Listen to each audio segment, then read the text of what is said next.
ஓம் நமச்சிவாயம். இப்போ நம்ம பார்க்க போகிற திருத்தலம் அருள்மிகு வள்ளி தேவியானை சமேத கந்தசாமி திருக்கோயில், திருப்போரூர்.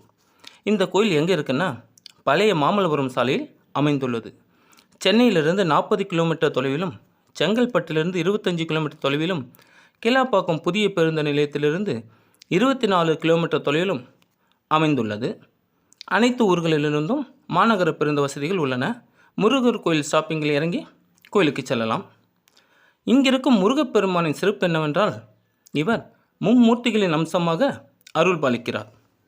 முருகா என்ற திருநாமத்தில் மு என்பது முகுந்தன், அதாவது திருமாலையும், ரு என்பது ருத்ரன், அதாவது சிவபெருமானையும், கா என்பது காமாத்கன், அதாவது பிரம்மாவையும் குறிக்கும். ஆகவே முருகா என்ற திருநாமத்தை சொன்னால் மும்மூர்த்திகளின் திருநாமங்களை ஒருங்கே சொன்னது போல் புண்ணியம் கிடைக்கும். இங்கு மூலவர் பிரம்மாவிற்குரிய அச்சரமாலையையும் கண்டிகையையும், சிவனைப் போல் வலது கையில் ஆசீர்வதிக்கும் அபயஹஸ்த நிலையையும், திருமாலை போல் இடது கையை தொடையில் வைத்திருக்கும் ஊருஹஸ்த நிலையும் என மும்மூர்த்திகளின் அம்சமாக முருகன் விளங்குகிறார். இத்தலத்தில் முருகன் வள்ளி தெய்வயானையுடன் சுயம்பு மூர்த்தியாக உள்ளார். கருவறையில் இருக்கும் முருகப்பெருமானுக்கு சுயம்பு மூர்த்தி என்பதால் அபிஷேகம் கிடையாது. இவருக்கு புனுகு சட்டம் சாத்தி கவசம், திருவாபரணம் ஆகியவை அணிவிக்கிறார்கள். மூலவருக்கு கீழே ஒரு சிறிய பீடத்தில் முருகப்பெருமான் ஜபமாலை, கமண்டலம், அபய வரத திருக்கரங்களுடன் பிரம்மசாஸ்தா வடிவில் வள்ளி தேவயானையுடன் காட்சியளிக்கிறார். இந்த சிறிய மூர்த்திக்குத்தான் அபிஷேக வழிபாடு அனைத்தும் நடைபெறுகிறது. முருகப்பெருமானுக்கு வடக்கு திசையில் முருகனின் 300 திருப்பெயர்கள் பொறிக்கப்பட்ட சுப்பிரமணிய யந்திரம் சிதம்பர சுவாமிகளால் பிரதிஷ்டை செய்யப்பட்டு இன்றும் வழிபாடு செய்து வருகிறார்கள். இங்கு வள்ளி தேவியானைக்கு தனித்தனி சன்னதி உண்டு.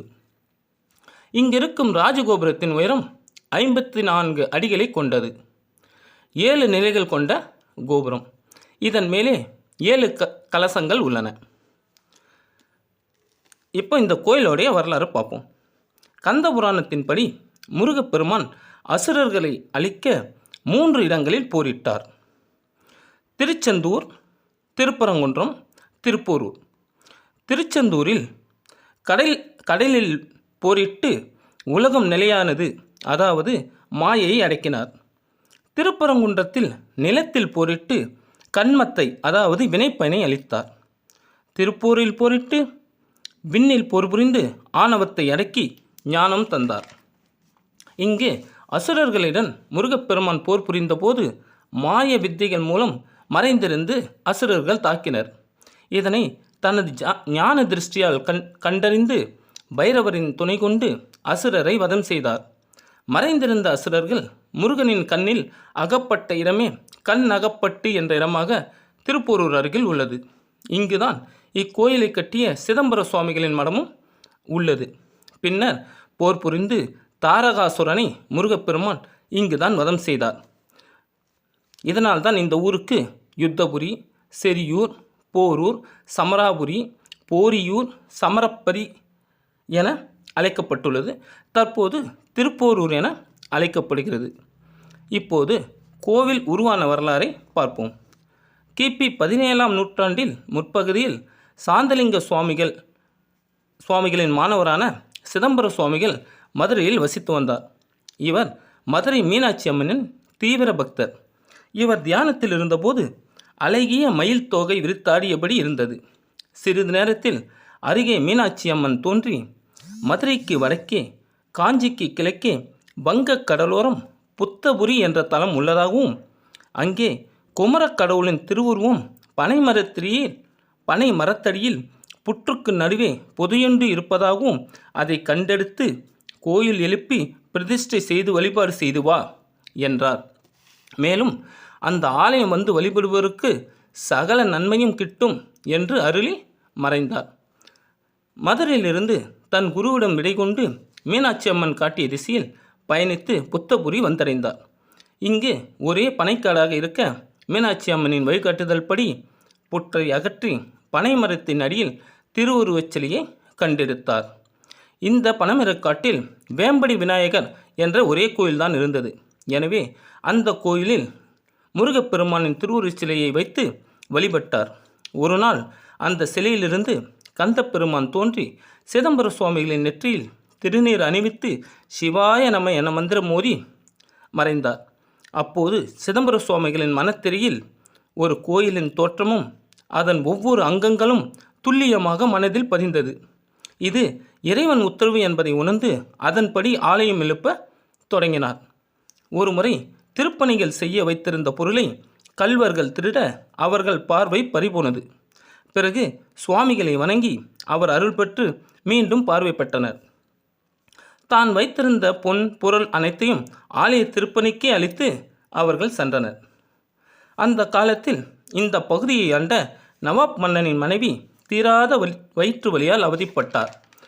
அவர்கள் சிதம்பர சுவாமிகளின் தெய்வீக அருளை கேள்விப்பட்டு சுவாமியை தரிசனம் செய்ய வந்தார்கள். சுவாமிகளும் அவர்களை ஆசீர்வதித்து திருநீறு பூசி வயிற்றுவலி குணமாக ஆசீர்வதித்தார். இதனால் மகிழ்ச்சியடைந்த நவாப் 650 ஏக்கர் நிலத்தை கோவில் திருப்பணிக்கு தானமாக வழங்கினார். முருகப்பெருமான் அருளால் பணிகள் வேகமாக நடைபெற்று அழகிய திருக்கோயிலாய் எழுந்தது.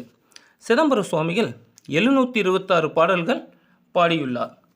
திருப்போரூர் சன்னதி முறை, உபதேச உண்மை, உபதேச கட்டளை, தோத்திரமாலை, திருப்பாதிரி புலியூர் புராணம், கிளிப்பாட்டு, குயில்பாட்டு, தாலாட்டு, திருப்பள்ளி எழுச்சி, ஊசல் தூது என பல பாடல் பாடியுள்ளார். இவர் மதுரை மீனாட்சி அம்மன் மீது கலிவெண்பாவும் பாடியுள்ளார். இவர் உருவாக்கிய குலம் வளையார் ஓடை அல்லது சரவண பொய்கை என அழைக்கப்படுகிறது. இந்த குலம் இதுவரை வற்றியதே இல்லை. சிதம்பர சுவாமிகள் முருகப்பெருமானின் திருவுருவத்தை கண்டெடுத்த பனைமரத்தை அட்சய பாத்திரமாக இன்றும் கோயிலின் வெளிப்பிரகாரத்தில் வைத்துள்ளனர். நைவேத்தியத்திற்காக இங்கிருக்கும் அரிசியை தான் பயன்படுத்துகின்றனர். இதில் தானியமிட்டால் அல்ல அல்ல குறையாத செல்வம் கிட்டும் என்பது பக்தர்களின் நம்பிக்கை. இக்கோயிலின் அருகே பிரணவமலை என்கின்ற சிவன் மலை உள்ளது. அதில் பாலாம்பிகை சமேத கைலாசநாதர் கோயில் உள்ளது. சிதம்பர சுவாமிகள் அவரது மடத்திலிருந்து சுரங்கப்பாதை அமைத்து மலையின் உள்ள கோயிலுக்கும் அப்படியே கந்தசாமி கோவிலுக்கும் செல்வார் என செவி வழி செய்தி உண்டு. மலையின் மேல் உள்பிரகாரத்தில் பாதாள சுரங்கப்பாதை உள்ளது. அது இன்றும் காணலாம். அங்கே சிதம்பர சுவாமிகளின் திருவுருவப்படம் வைத்து வழிபாடு செய்து வருகின்றனர். இக்கோயிலின் கொடிமரம் ராஜகோபுரத்திற்கு வெளியே உள்ளது. இக்கோவிலின் ஸ்தலமரம் வன்னிமரம். அருணகிரிநாதர் திருப்புகழில் இத்தலத்தில் உள்ள முருகப்பெருமானை சகல வேதங்களின் வடிவம் என குறிப்பிட்டுள்ளார். இங்கு நடைபெறும் விழாக்கள் வைகாசி விசாகம் சுவாமிக்கு திருப்பாவாடை வைபவம் நடைபெறும். தைப்பூசத்தில் தெப்பத் திருவிழா நடைபெறும். நவராத்திரி அன்று நவராத்திரி 9 நாளும் வள்ளி தேவியான இருவருக்கும் 9 விதமான அலங்காரத்துடன் சிறப்பாக நடைபெறும். ஐப்பசியில் முருகப்பெருமானுக்கு அன்னாபிஷேகம் நடைபெறும். கந்த சஷ்டி விழாவில் கஜமுகன், பானுகோபன், சிங்கமுகன், சூரபத்மன், அஜமுகி, தாரகன் ஆகிய அசுரர்களை தனித்தனியாக வந்து முருகப்பெருமான் வதம் செய்வார். மற்ற கோவில்களில் ஒரே உருவில் 6 தலை வைத்து சூரசம்ஹாரம் நடைபெறும். ஆனால் இந்த கோயிலில் ஒவ்வொருவருக்கும் தனித்தனியாக ஒவ்வொருவரையும் முருகப்பெருமான் வதம் செய்வார்.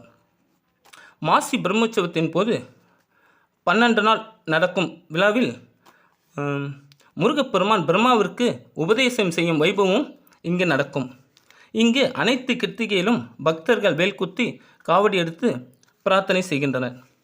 செவ்வாய்க்கிழமை முருகனுக்கு உரிய கிழமையாதலால் அன்று செவ்வாய் ஓரையில் 7 வாரம் நெய்விளக்கேற்றி வழிபட்டால் வேண்டும் வரம் கிட்டும் என்பது கண்கண்ட உண்மை. இங்கு சிதம்பர சுவாமிகளுக்கு தனி சன்னதி உள்ளது. வைகாசி விசாகம் அன்று இவருக்கு குரு பூஜை நடைபெறும். இப்பூஜையில் முருகப்பெருமானுக்கு எதிரே சிதம்பர சுவாமிகளை வைத்து அவர் முருகப்பெருமானுடன் இரண்டர கலப்பது போல் செய்வார்கள். கோயில் திறந்திருக்கும் நேரம் பார்த்திங்கன்னா காலை 6 to 12:30, மாலை 3:30 to 9 மணி வரை. இந்த கோயிலுக்கு போனீங்கன்னா ஒரு 20 நிமிஷம் கண்ணை மூடி தியானம் பண்ணிவிட்டு இறைவனுடைய அருளை பெறுமாறு கேட்டுக்கொள்கிறேன். ஏது பிழை செய்தாலும் ஏழை எனக்கிருங்கி தீது புரியாத தெய்வமே, நீதி தலைக்கின்ற பொறு தனிமுதலே, நாயேன் பிழைக்கின்றவாறு நீ பேசு. திருச்சிற்றம்பலம். இந்த வீடியோ உங்களுக்கு பிடிச்சிருந்தா சப்ஸ்கிரைப் பண்ணுங்கள், லைக் பண்ணுங்கள், பெல் ஐக்கானை ப்ரெஸ் பண்ணுங்கள். நன்றி.